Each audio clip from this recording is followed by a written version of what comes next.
Shalom, selamat pagi Bapak Ibu Saudara-saudara yang dikasihi oleh Tuhan Yesus Kristus. Jumpa kembali bersama saya Pendeta Eka di dalam renungan firman Tuhan pada hari ini, hari Jumat 17 Desember 2021. Sukacita dan damai sejahtera dari Tuhan kita Yesus Kristus kiranya terus menyertai kehidupan kita. Puji nama Tuhan. Pembacaan kita pada hari ini sampai pada Ayub pasal 25. Firman Tuhan kiranya memberkati kita sekalian. Sebelum kita merenungkan bagian ini, mari kita akan berdoa terlebih dahulu. Tuhan Allah Bapa di surga yang kami puja sembah dalam nama Tuhan Yesus, kami sungguh bersyukur dan berterima kasih kepada Tuhan yang memelihara hidup kami sampai pagi hari ini. Kami mau terus mengisi hati dan pikiran kami dengan kebenaran firman Tuhan. Kau yang memampukan kami untuk kami dapat memahami, juga lebih daripada semua itu, kami menjadi pelaku-pelaku firman terhadap prinsip kebenaran yang kami baca, kami renungkan dan kami yakini dari Tuhan untuk kami. Sehingga hanya dengan cara itulah nama Tuhan dipermuliakan. Terima kasih Bapa, inilah diri kami setiap pasang telinga hati dan pikiran kami untuk kebenaran firman Tuhan. Demi nama Tuhan Yesus kami berdoa. Haleluya. Amin. Bapak Ibu Saudara, di dalam pasal yang ke-25 ini kita belajar bagaimana kembali Bildad menyampaikan kata-katanya, namun kata-katanya tidak terlalu banyak seperti sebelumnya. Sepertinya sudah kehabisan kata-kata. Ya, Bildad kembali menekankan salah satu aspek pandangan simplistisnya, bahwa Tuhan pasti benar dan tidak terjangkau oleh gugatan manusia, sedangkan manusia adalah makhluk berdosa yang tidak berharga. Di satu sisi sepertinya benar, tetapi Tuhan yang kudus itu menyatakan kasih-Nya kepada manusia yang berdosa. Bapak Ibu Saudara, kita harus meyakini kalau kita masih hidup saat ini di tengah keberdosaan kita, sesungguhnya itu karena anugerah Tuhan. Ayub sangat menyadari akan anugerah Tuhan yang sedemikian besar, walaupun di dalam penderitaan yang dialaminya dia bergumul dan bertanya kepada Tuhan, menggugat Tuhan. Tetapi dalam pembelaan diri Ayub, kedapatan ia tidak bercacat dalam karakter dan imannya begitu nyata, sehingga teman-temannya dengan segala tuduhan-tuduhan, asumsi-asumsi ataupun juga penghakiman yang diberikan tidak menjadikan Ayub kemudian terpengaruh. Apalagi sekali lagi Bildad kembali menyampaikan pandangan simplistisnya, yaitu bahwa Tuhan benar tidak terjangkau, sedangkan manusia adalah manusia berdosa yang tidak berharga. Nah Bapak Ibu Saudara, Bildad hendak menyodorkan pemahaman yang seolah-olah steril, ya, jelas, tegas, antara hitam dan putih. Tuhan yang kudus, manusia yang berdosa. Namun kenyataannya hidup tidak sesederhana itu. Dan Alkitab pun mengajarkan kita tentang sejumlah paradoks kehidupan. Paradoks kehidupan itu adalah pertentangan-pertentangan yang terjadi. Apa yang kita pikirkan tidak sesuai dengan apa yang terjadi. Allah yang suci berkenan menolong manusia yang berdosa. Sesungguhnya ini paradoks. Bahkan paradoks dari yang diajarkan Alkitab. Kekudusannya, Allah yang suci, sang pencipta, dia rela menjadi manusia untuk menolong kita. Itu sebagai satu paradoks yang sesungguhnya menyatakan kasih Tuhan kepada kita. Nah, dalam konsep Tuhan yang tidak tergugat, dalam ayat 1 sampai ke 4 demikian firman Tuhan. Maka Bildad orang Sua menjawab, kekuasaan dan kedahsyatan ada pada Dia yang menyelenggarakan damai di tempatnya yang tinggi. Dapatkah dihitung pasukannya, dan siapakah yang tidak disinari terangnya? Ayat yang keempat, bagaimana manusia benar di hadapan Allah dan bagaimana orang yang dilahirkan perempuan itu bersih? Itu sebagai satu pertanyaan yang Bildad sampaikan, ya. Konsep Tuhan yang tak tergugat kita menjumpai dalam sejumlah bagian Alkitab, mulai dari Nabi Musa sampai pemazmur, bahkan rasul-rasul termasuk Rasul Paulus.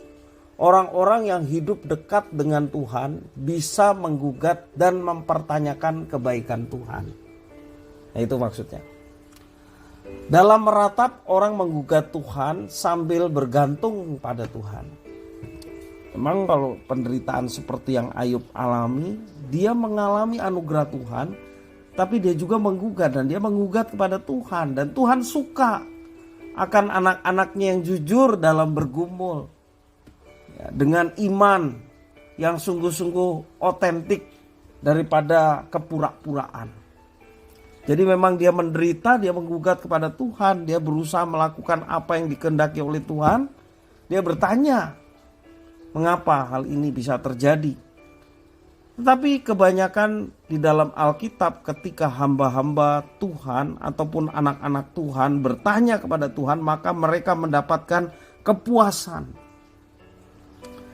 Mereka mendapatkan jawaban yang tepat, sehingga mereka tetap setia kepada Tuhan di tengah penderitaan yang belum terselesaikan, bahkan sampai akhir hidupnya tetap mengalami penderitaan menurut kacamata manusia.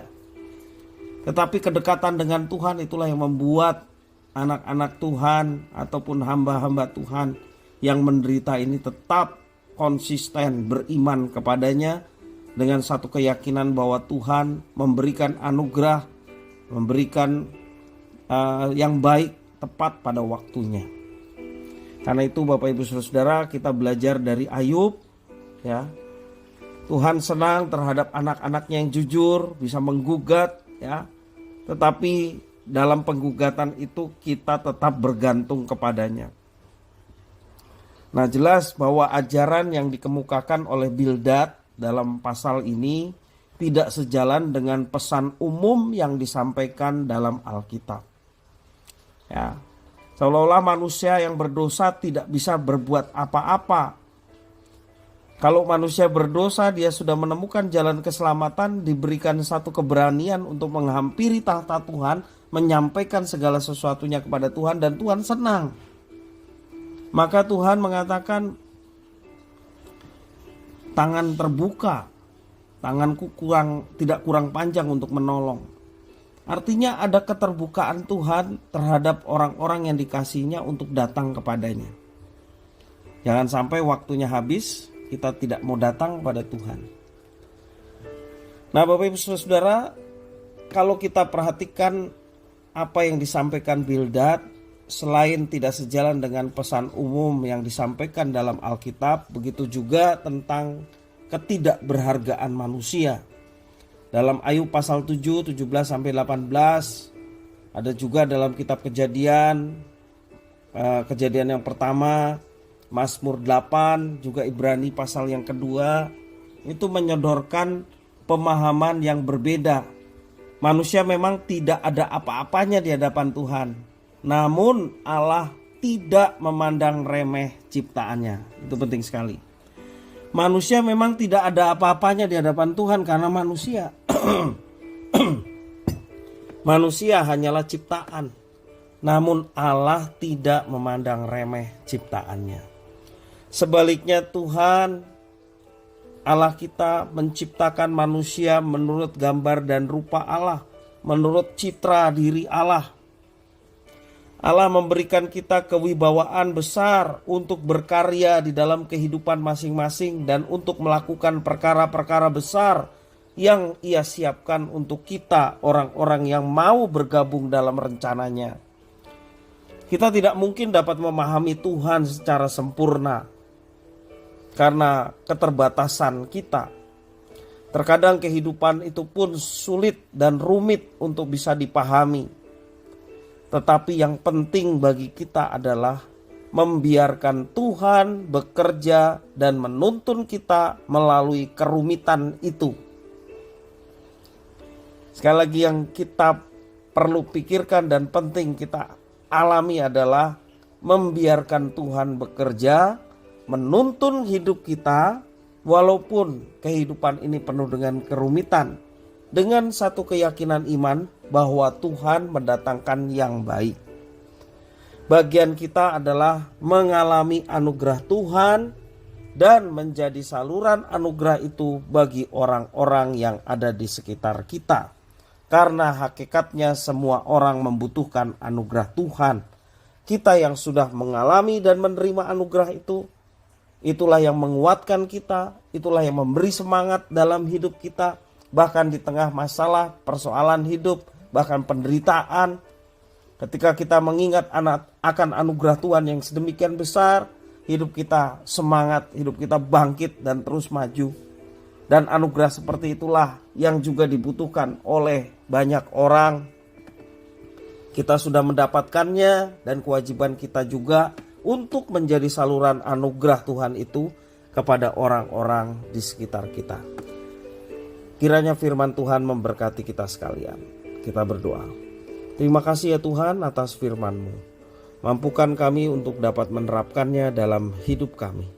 Terpujilah nama-Mu Bapa, demi nama Tuhan Yesus kami berdoa. Haleluya. Amin.